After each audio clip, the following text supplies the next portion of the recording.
In late November 1942, the Germans, as much as the Soviets, were surprised by the outstanding success of Operation Uran.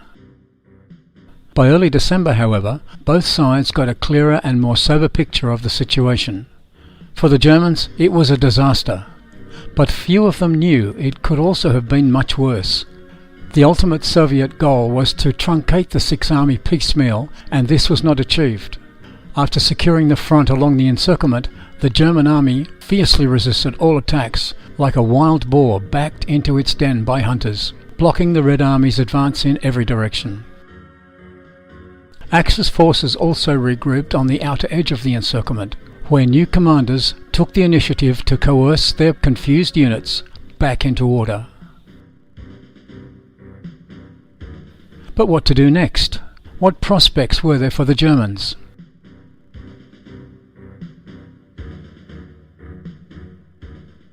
Army Group B's command was well aware of the danger and requested an immediate retreat from Stalingrad. But the Supreme Commander didn't share that view. Caught up in his own promises, Hitler won't hear a word about leaving the Volga. It's possible that Manstein, appointed at the head of Army Group Don on the 24th of November, could have influenced Hitler in his decision, as he had earned himself considerable credibility with the Führer. But the Field Marshal approved the choice to let Sixth Army stay on the Volga, most likely because at this stage he didn't yet have a clear view of the situation. 4 days later, the critical state of the German position became obvious, and Manstein was forced to change his mind. Keeping his options to himself, he understood that there was no other option but to achieve a junction with Paulus as soon as possible and eventually abandon Stalingrad. On the 1st of December, Manstein gave the order to prepare Operation Winterstorm, Wintergewitter in German, to begin within 10 days. He planned to attack on two fronts, from the Aksai River in the Kotelnikovo region with the 4th Panzer Army's 57th Panzer Corps, and from the Don-Chia confluence with the refitted 48th Panzer Corps. This plan supposed that the bridgeheads, still in German hands east of the Don, would remain so until the offensive was unleashed, as their loss would alter the course of events, causing the attack to be executed on a single axis instead of two. Another prerequisite was that the Sixth Army would hold its ground for some weeks longer and actively assist in the rescue operation. But the third and perhaps most important question was, what would the Soviets do? And indeed, the Red Army was not idle and just waiting for the Germans to recover. On the 2nd of December, Vasilevsky issued the order for Operation Saturn, another strike against Army Group B aimed at Rostov. And even though later events led to a reduction in its scope to a more limited Little Saturn, the launch of this strategic move in the rear of Army Group Don ultimately compelled its commander to reassess the plans to rescue Paulus. But on the 12th of December, at the beginning of Wintergewitter, even though the opposing factions did not know for certain each other's intentions, the Stavka believed that a relief effort would be attempted by the German command, and the latter knew more Soviet forces were to appear before long in the Don-Volga region to exploit the opportunities raised by the successful outcome of Operation Uran. It was clear to all that time was of the essence. All knew that soon, somewhere on the steppe, steel thunder was to resound again, and that the upcoming fight would, once again, prove decisive. For the Sixth Army, the main task now was to hold on while the rescue operation was gathering pace. On the 27th of November, General Paulus addressed Sixth Army soldiers. Soldiers of the Sixth Army, the army is surrounded. This is not your fault. You bravely held on while the enemy went round us and in the rear. You have to carry on. The enemy's goal of destroying us will not be achieved. I will demand a lot from you. To endure hardships and dangers in the cold and in the snow. To stand against any superiority. The Führer promised help. Until then, We must hold on.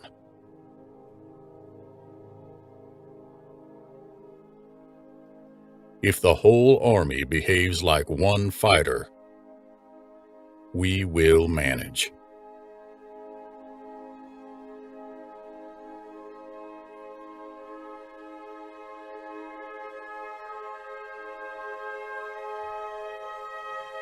Tell everyone, the Führer will pull us out.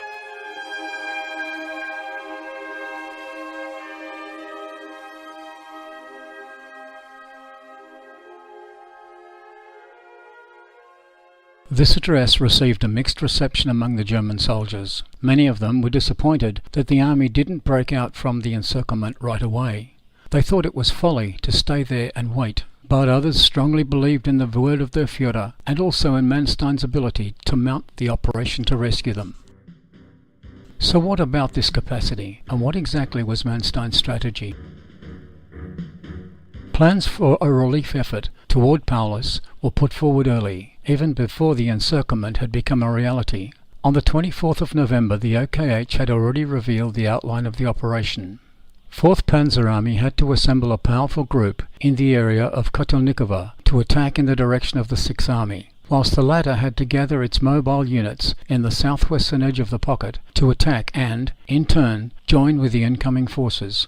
It was stated that all the other parts of the so-called Stalingrad fortress, and especially on the Volga, should be held at all costs.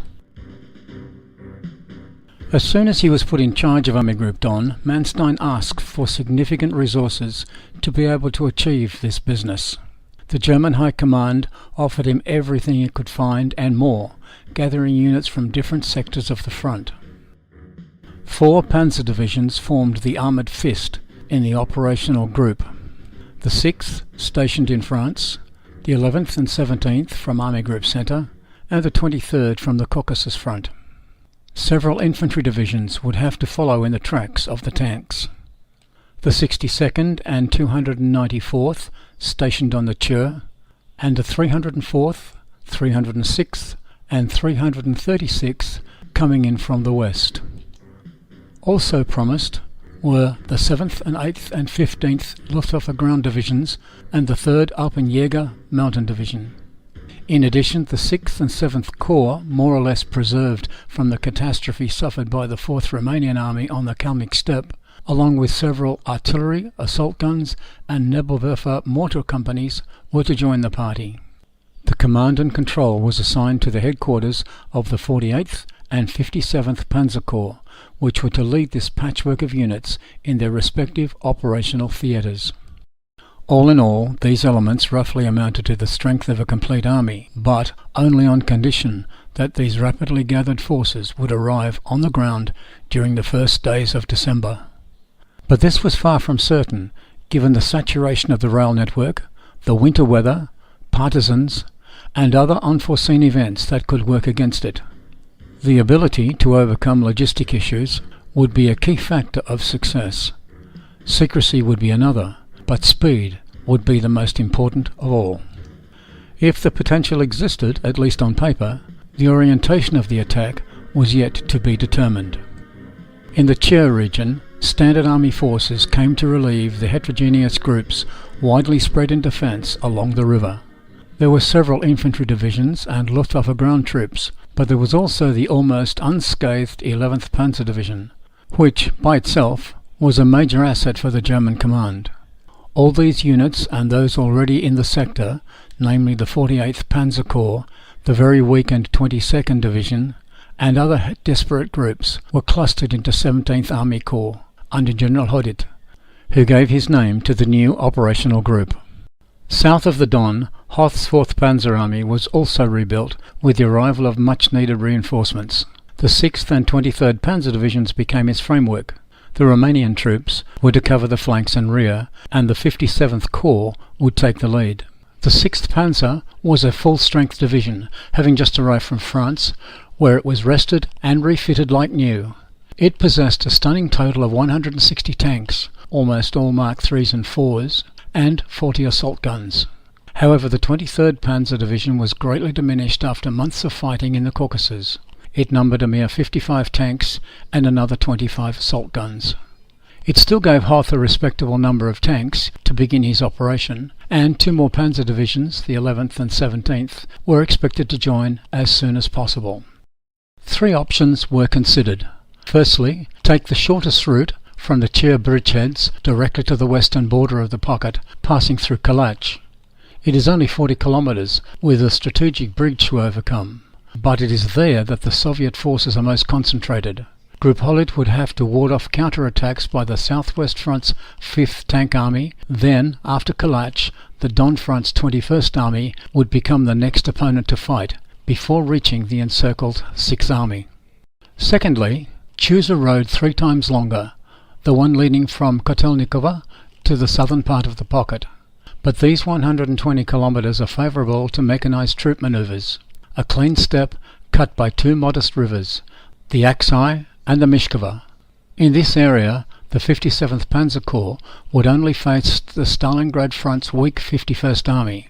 At that moment, the Soviets field far fewer units on this axis than on the first one. And thirdly, combine these 2 options in variable proportions. The German strategy will be in gestation during the last week of the month, and the final version will receive amendments in the beginning of December.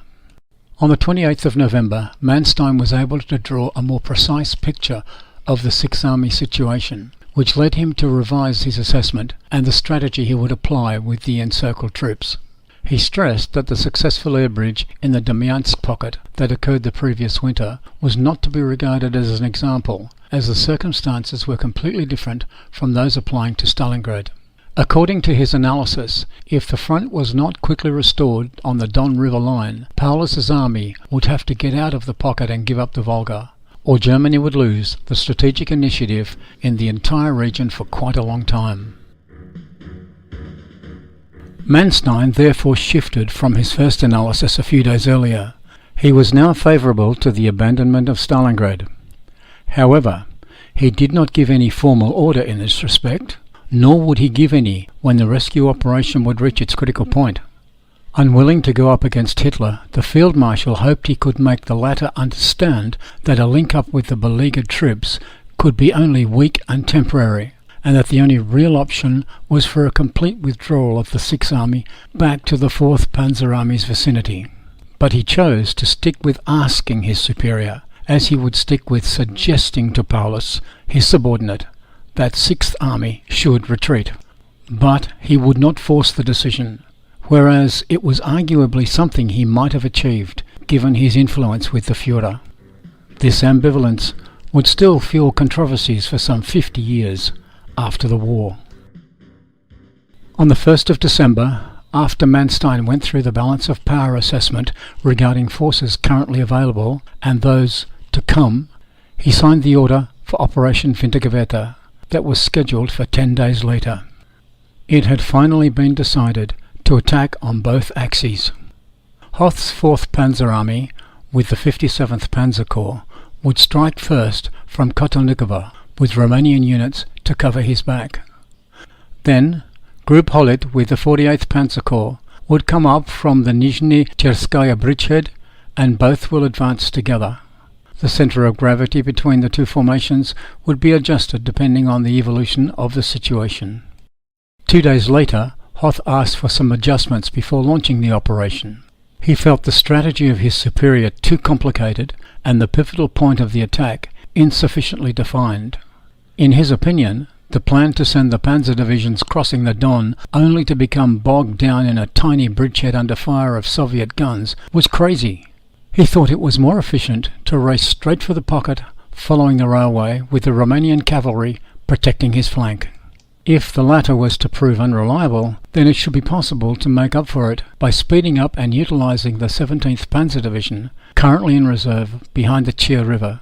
Paulus would have to come out a few kilometres toward him, after reception of the password Donnerschlag, thunderstrike, and 6th Army was to attack from inside the pocket toward the Donskaya Tsaritsa River to meet his forward units. Once the junction is made, a huge supply column of fuel and munitions would be channeled through. Manstein trusted Hoth on these tactical aspects, as long as they were not disturbing his plans to bring back the Sixth Army behind the Don. All available forces were thus subordinated to the 4th Panzer Army. The forces were now gathered and their objectives assigned. But would they prove sufficient? Let's now consider what forces were facing Manstein's rescue operation and what were the Soviet strategic perspectives at the time of Wintergewette. During Operation Uran, General Vasilevsky was coordinating the joint offensives of the southwestern, Stalingrad and Don fronts. As soon as the Sixth Army was surrounded on the 24th of November, he tried to deal with it immediately by ordering attacks to continue everywhere against the emerging Stalingrad pocket.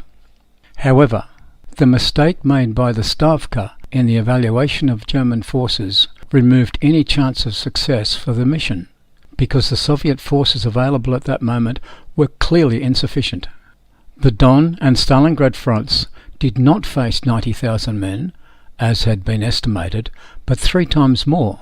This grave miscalculation was to distort all the General Staff's strategic planning for the first half of December. Indeed, Operation Uran was supposed to be followed by Operation Saturn, an ambitious operation aimed at the dislocation of Army Group B and encirclement of Army Group A. The southwestern front was to reach Rostov after having destroyed the Italian 8th Army, thus cutting off the escape route for German troops engaged deep in the Caucasus. Then, by a domino effect, the entire German front in southern Russia should have crumbled, writing off about 1 million men, a third of all Axis forces in the USSR. Operation Saturn mainly relied on General Malinovsky's 2nd Guards Army, an exceptionally strong formation created for the occasion. This operation implied 2 prerequisites: to quickly destroy the Stalingrad pocket and to nip in the bud any attempt by Army Group Don to link up with the pocket. The first prerequisite was up to the Don front under General Rokossovsky, and the second to the southwestern front under General Vatutin. The Stalingrad front under General Yeremenko had to lend a hand to both of them, depending on its capability. Vasilevsky was to coordinate the Don and Stalingrad fronts in their offensive against the Sixth Army, and General Voronov was chosen to coordinate the southwestern and Voronezh fronts in Operation Saturn. As it transpired, these prerequisites will be harder to fulfill than expected, and the Soviet General Staff will be compelled to introduce major changes in its plans. Let's consider the 3 Soviet fronts and their role in the upcoming course of events with Operation Wintergewette. First, the Don front, whose only mission was to destroy the encircled Sixth Army.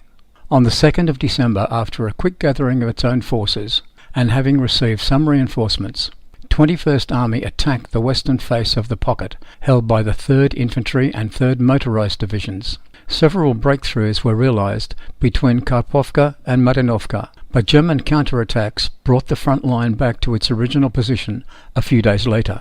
This is when the first amendment of the strategic plan occurred. On the 4th of December, Vasilevsky asked Stalin for permission to divert the 2nd Guards Army, the key force for Operation Saturn, against the Italian 8th Army on the Don, and use it in his attempt to chop up the pocket into smaller parcels. According to him, this could not be achieved without the help of this exceptionally strong formation. Now, during the first part of the war, when Red Army commanders were considered as mere tools for implementation of a policy designed at the top, when even army generals were constantly looked upon as untrustworthy in their own strategic choices, the Supreme Commander would never have granted such a bold request. But this period was over. Thanks to Stalingrad, trust in commanders was back, and political commissars weighed no more in their decisions. New figures had emerged, which would become role models for military skills, craftsmen of final victory. This was why Stalin finally decided to agree with the Chief of the General Staff, although he made it clear that Vasilevsky would be the only one responsible for the consequences of this dramatic change, and hinted that he better achieve the expected results. Malinovsky's troops were then redirected a few days later toward the Don area and the Stalingrad pocket to serve as a base ingredient for the new operation, planned for the 20th of December, with the aim to destroy the Sixth Army once and for all. Second, the Southwestern Front.